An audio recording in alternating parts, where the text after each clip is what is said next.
Ayan, 85. Ayan, okay. Nag-uwit na. Tapos, mula dun sa 85, di ba, yun yung table, 85. Nasaan na yun? Ito. Yan yung standard ng table. Mula dito, ano yung... Kayo pa. 36 tayo mula sa cabinet. Kasi table nga siya. Ito yung cabinet natin. Saan mag-start yung cabinet? Dito. Ito. Yan. Dito ang cabinet niya. Okay. Diyan tayo mag-start, tapos doon lang tayo magdi-divide hanggang ceiling. Kasi ito naman yung ano natin 36 yung pinag-usapan natin.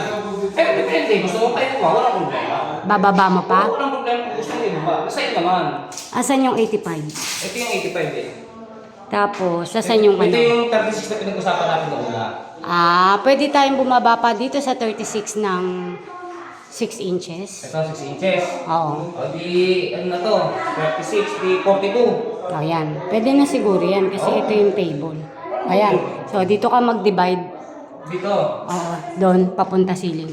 Hanggang dito lang yan Ang una natin, di ba, 8? 8, di ba, 8? Tapos meron tayong 12. 1 tip.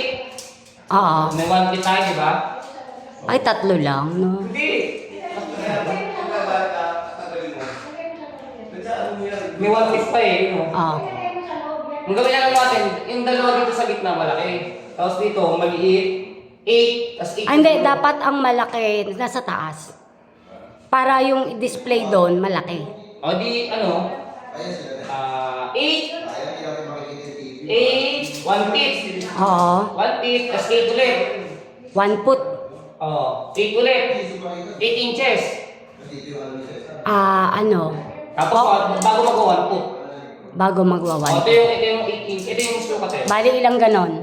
4. 8, 12. 12, 12. 12. Ay, hindi. 8, 12. 8, 12. 8, 12. 8, 12. Ganito. Ganito siya yun. Yan. Ganyan ang nangyayari sa kanya. 8, 12. 8, 12. Sabi mo, gusto mo malaki lahat Pero ang suggest ko sana ito, maging 12 yung gitna.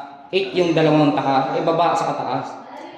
baba, tsaka taas, O, ano? para pantay. Maging 8 sana doon. Para yung gitna, dalawang malaki.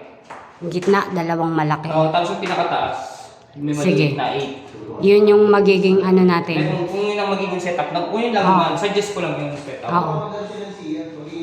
Kasi inisip ko nga kung tumaas pa yung 12 may isang 14 para sa display. Isa lang. Tapos, magbabawas tayo dun sa 8. Pero malaman natin sa ang final na lang. Okay, that. Hindi naman, nandito sa pinakabibig, sa pinaka... Kasi mag-glass tayo, glass door. Saan maganda ilagay yung... Pero parang maganda yung nandun sa shelf, no? Tapos maiilawan yung display. Parang yun nasa garden ka. Di ba yung mga nakagano'n na ilaw? Kita mo yung mga yung mga puno pang nailawan na gano'n. Mas maganda sa tingnan. Kesa nasa ibabaw? Oo, nasa ilalim ang pinakamagandang Pwede mo lang dito sa'yo, kung gusto niya ilawan, talaga natin dito. Iba rin naman dito. Or alternate, meron sa ibabaw, meron sa ilalim. Kasi, Dalawa na lang dito.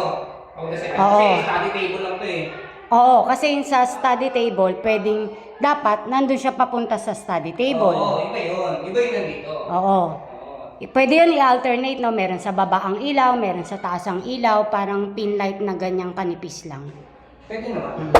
Sige. Paano setup ng ilaw? Dapat ang ilaw na kaya. Nandito sa loob, yung gano'n. Parang ilaw, kung sa taas, may ilaw, ganun yung mga nakatayo. Ito yung shelf, kunwari. Tapos nagkaganon yung ilaw dito. Yung ilaw nandun. Kaya lang, yung pinaka-ilaw dun sa shelf, tataas yung ilaw, hindi mo siya pwedeng patungan ng display. Liliis ka. Basta mga kahit tatlo, maliwanag na yun.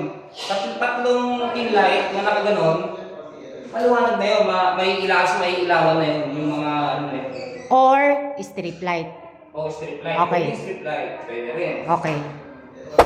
To be continued.